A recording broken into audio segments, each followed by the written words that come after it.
ഓസ്ട്രേലിയക്കെതിരായ നാലാം ക്രിക്കറ്റ് ടെസ്റ്റിലേറ്റ വൻ തോൽവിയോടെ വലിയൊരു നാണക്കേടിന് അവകാശിയായിരിക്കുകയാണ് ഇന്ത്യൻ ക്യാപ്റ്റൻ രോഹിത് ശർമ്മ.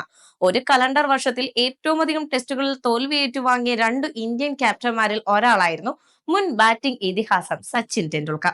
ഈ റെക്കോർഡ് ഇപ്പോൾ രോഹിത് ശർമ്മയ്ക്കാണ് ലഭിച്ചിരിക്കുന്നത്. 1999 സച്ചിന് കീഴിൽ ഒരു വർഷത്തിൽ 5 ടെസ്റ്റുകളിലാണ് ഇന്ത്യൻ ടീം പരാജയം ഏറ്റുവാങ്ങിയത്. ഒരിക്കലും തിരുത്തപ്പെടില്ലെന്ന് കരുതപ്പെട്ട ഈ റെക്കോർഡാണ് രോഹിത് ഈ വർഷം പഴങ്കഥയാക്കി മാറ്റിയിരിക്കുന്നത്.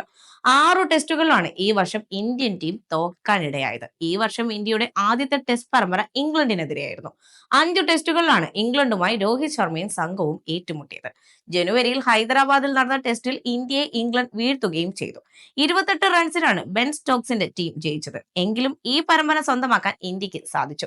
അതിനുശേഷം ബംഗ്ലാദേശിനെതിരെ നടന്ന ടെസ്റ്റ് പരമ്പരയിൽ 2-0 ജയിച്ചെങ്കിലും ന്യൂസിലൻഡിനെതിരെ ഇന്ത്യക്ക് തോൽവി ഏറ്റുവാങ്ങേണ്ടി വന്നു. ആദ്യ ടെസ്റ്റിൽ 8 വിക്കറ്റിന് ജയിച്ചാണ് ന്യൂസിലൻഡ് തുടങ്ങിയത്.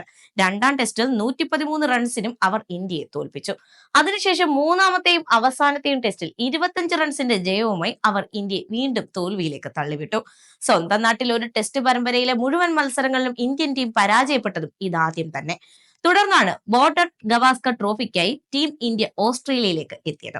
പെർത്തിലെ ആദ്യ ടെസ്റ്റിൽ ജസ്പ്രീത് ബുംറയ്ക്ക് കീഴിൽ ജയിച്ചെങ്കിലും പിന്നീട് കാത്തിരുന്നതും തോൽവി തന്നെ.